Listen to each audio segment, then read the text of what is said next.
Hello, my name is Sean Burton and I'm an artist and organiser of the For Each a Road exhibition at the City Library Gallery.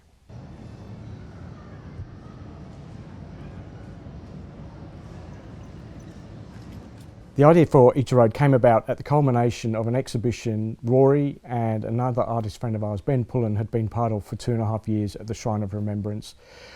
Unexpectedly, we landed this fantastic opportunity to exhibit at the City Library Gallery, and we just felt that we wanted to include some of our Victorian veteran cohort, and we wanted to invite them in and give them an opportunity as well to maybe highlight, exhibit some of their work from 2022. My experience as a war veteran has influenced me as an artist in a way that I enjoy that I can paint sort of war-like paintings, but they're authentic. You know, they come from me seeing things myself. So it does make my work more authentic, more real, and it separates me from other artists or people in general. Serving in the infantry, I didn't go on operations, but basically with the training and the time served, it's basically helped me discipline-wise and work ethic. I feel like I've got a lot more work ethic and drive to push through times where, you know, I'm not really feeling it. So I sort of look at the art as sort of like it's a transferable sort of discipline. So just try and, you know, get on the brush a few hours a day. Just keep that sort of thing happening. I feel like my art it helps me anchor myself into myself and to make sense of the world around me. For example, last year when Kabul was falling to the Taliban, you know, I'd served in Afghanistan a bunch of times, and so had my late husband, and it was the 4-year anniversary of his death that night, and I kind of looked up the news and I saw that Afghanistan was falling as well, and it was just kind of such a heartbreaking moment to kind of think, how to make sense of all that we'd sort of dedicated so much time and blood, sweat and tears to. And the next day I made this collage of the Afghan mountains, and so ripped up a bunch of my military books, and the pages kind of became the mountains.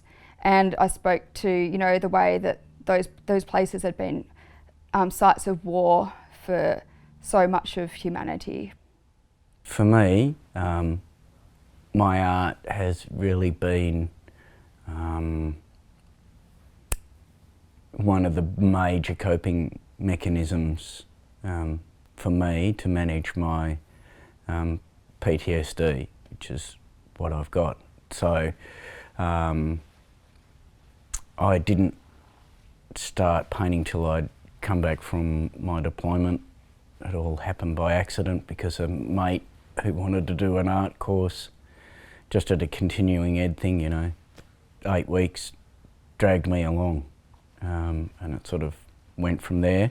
So it just grew and grew in its importance in terms of, particularly for me, to try and express emotions, which I struggle with expressing in any other way.